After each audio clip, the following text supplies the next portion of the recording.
अब peak, recession, trough और expansion, ठीक है ना। ये वाला जो है ना, ये जो रिकवरी की स्टेज है, इसके बाद ये वाली जो स्टेज है ये एक्सपेंशन की भी है।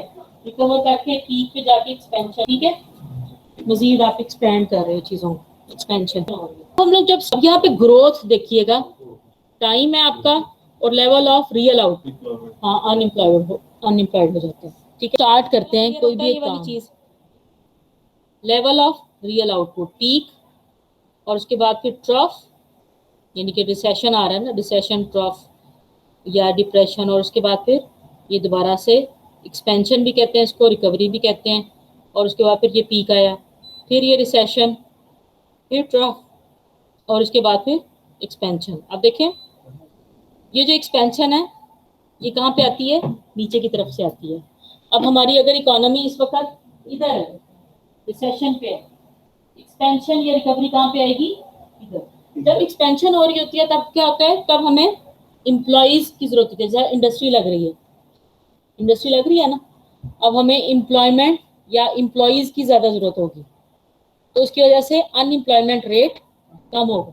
इस जगह पे आके हमारा अनएम्प्लॉयमेंट रेट कम होना शुरू हो जाएगा, और उसके बाद फिर फुल एम्प्लॉयमेंट होगी। लगता है ऐसा है कि फुल एम्प्लॉयमेंट होगी, लेकिन फुल एम्प्लॉयमेंट नहीं होती। उसकी भी रीजन पड़ते हैं कि क्यों नहीं होती, लेकिन उसके बाद फिर डाउनफॉल होता है, और उसके बाद फिर लोग करते हैं कोई भी एक काम, एक स्टार्ट किया और उसके बाद फिर ग्रोथ की स्टेज है, ठीक है। ग्रोथ के बाद फिर एक पोटेंशियल यूज किया आपने अपने रिसोर्सेज को, आपको लगा कि सेल्स भी आ गई, चीजें आ, पोटेंशियल इस वक्त पीक पे इकोनॉमी चली गई। लेकिन जब भी पीक आती है उसके बाद फिर क्या होता है, अच्छा पीक का मतलब ये है कि आपकी एम्प्लॉयमेंट जो है वो फुल हो गई है, अनएम्प्लॉयमेंट रेट 0 हो गया, ठीक है। मतलब तो ये निकलता ना, लेकिन ऐसा होता नहीं। जो जीडीपी है या जो वो, अब कभी इकोनॉमी जो है वो कभी किसी तरफ उसका रुख होता है, कभी किसी वक्त किसी तरफ रुख होता है। अब इन्वेस्टमेंट किस तरफ होगी ज्यादा आजकल, ईद का सीजन आने वाला, कुर्बानी की तरफ होगी सारा का सारा। अब और फिर दूसरा कपड़ों की तरफ और जूतों की तरफ, ठीक है ना। एक तो ये भी है ना फैक्टर, सब ने कुछ ना कुछ, बच्चों ने भी ईद के नए शूज और चीज, हाँ। अब यानी कि अगर अगर आप गारमेंट्स की इंडस्ट्री को देखो ना, वो भी सीजनल है। सीजनल है ना, एक सीजन आता है, यानी कि पूरे साल में 4 माह ऐसे आएंगे जिसके अंदर गारमेंट्स का सीजन सही चल रहा होगा, लेकिन बाकी के जो 8 माह है वो क्या करते हैं, वो डाउनफॉल का शिकार होते हैं, ठीक है ना। अब जब हम पूरी इकोनॉमी को स्टडी करते हैं, उसमें कभी किसी बिजनेस का ट्रेंड है, किसी बिजनेस का ट्रेंड नहीं है, ठीक है। अब सिर्फ कोविड की वजह से पूरी इकोनॉमी, जब हम लोग उसको एग्रीगेट करते हैं, अब कभी किसी चीज का ट्रेंड है, अभी जैसे आप लोगों ने कहा कि फार्मास्यूटिकल का आजकल है, ठीक है ना, मास्क का है, और ये आजकल ट्रेंड है ना, तो वो वाला बिजनेस तो पीक के ऊपर है, पीक पे है ना वो। और बाकी का जो है, बाकी की ओवरऑल इकोनॉमी रिसेशन में। अब यानी कि जितने भी लोगों का रिसोर्सेज हैं वो कहाँ पे यूज हो रहे हैं, मेडिकल की तरफ यूज हो रहे हैं। या मेडिकल की जो इंडस्ट्री है वो बूम पे है, और बाकी का रिसेशन चल रहा है, ठीक है। तो जब हम लोग ज्यादा नेगेटिव्स हैं ज्यादा, तो वो क्या है, उस वक्त इकोनॉमी पूरी की पूरी हमारी रिसेशन का शिकार, इलेक्ट्रिसिटी की तरफ जा रही है, इलेक्ट्रिक कार्स की तरफ जा रही है इकोनॉमी पूरी की पूरी। तो अब वो क्या चीज़ है, वहाँ पे उस साइड पे हमें एम्प्लॉयज़ की जरूरत होगी, ठीक है ना। अब जितना भी लोग हैं वो क्या करेंगे, नई स्किल्स इसे इलेक्ट्रिक कार्स वगैरह की या इंजीनियरिंग जो कर रहे हैं वो इस तरफ जाएंगे ज़्यादा, तो यहाँ पे उस साइड पे जाना शुरू हो जाएगी। फिर पीक और फिर एक्सपेंशन, ये सारी चीज़ें हर वक्त ये इकोनॉमी के अंदर चलती रहती हैं, और हर इंडस्ट्री के अंदर डिफरेंट होती हैं। कभी क्या इकोनॉमी का झुकाव या डिमांड किसी चीज की ज्यादा है, जैसे आप आजकल आपने बात की किसकी, लाइफ स्टॉक की ज्यादा होगी ना। लाइफ स्टॉक क्या चीज है, मवेशी वगैरह, ठीक है, उसकी डिमांड ज्यादा होगी, तो उसका जो सीजन है वो पीक पे है, और उसके बाद फिर बाकी के जो है लोग अपने अखराजात दूसरे काम कर देंगे ना, ठीक है ना। 2-3 है जिसके ऊपर होगा, इस वक्त इन्वेस्टमेंट नहीं करेंगे, इसके बाद इन्वेस्टमेंट करेंगे। इसके अंदर ये वाले कुछ हैं शॉक्स, इकोनॉमिक शॉक्स है। एक होता है इकोनॉमिक शॉक्स, बिजनेस साइकिल्स जो है, इकोनॉमिक शॉक लगा है ना, जैसे कोविड आया था 19 में, 2000 दिसंबर में आया था ना ये 2019 के, तो हर कंट्री की इकोनॉमी को एक शॉक लगा,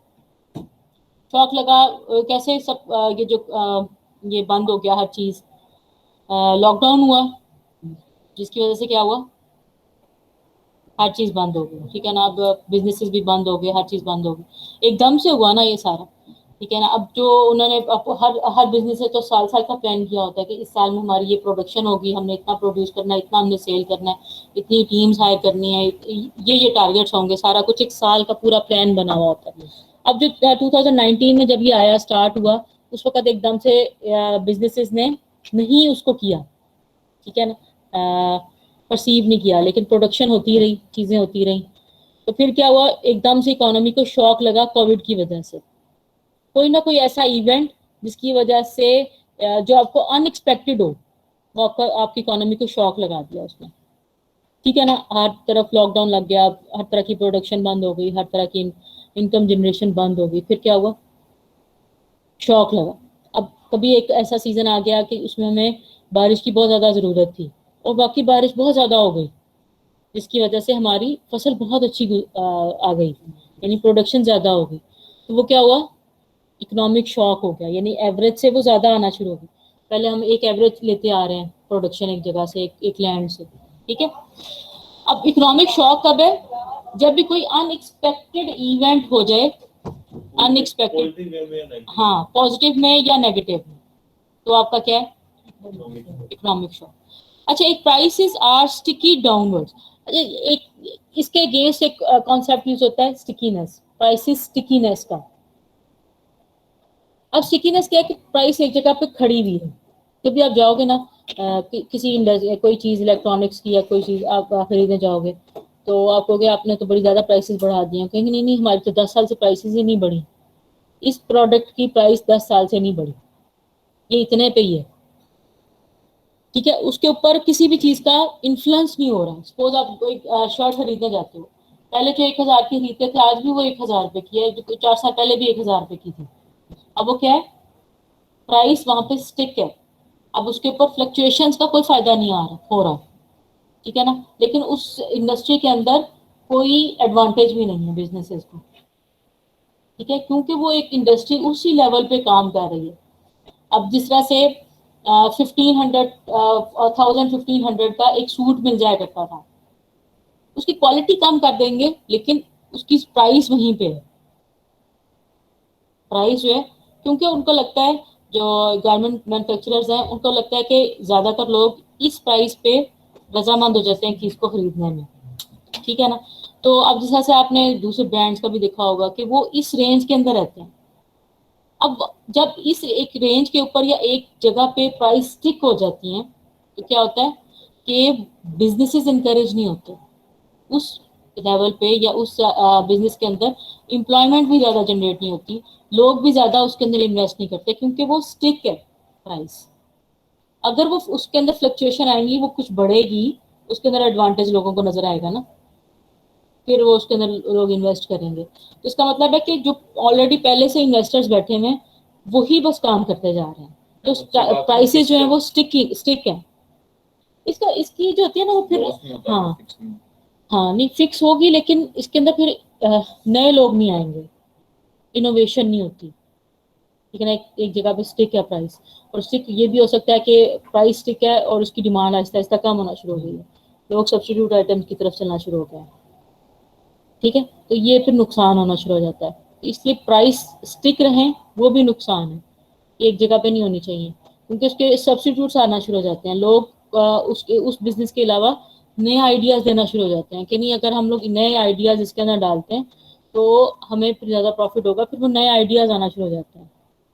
तो फिर क्या होता है कि लोग सब्स्टिट्यूट आइटम को प्रेफर करेंगे, इसको इग्नोर कर देंगे जिसकी प्राइस टिक है, ठीक है। तो इसके अंदर ज्यादा क्या होता है कि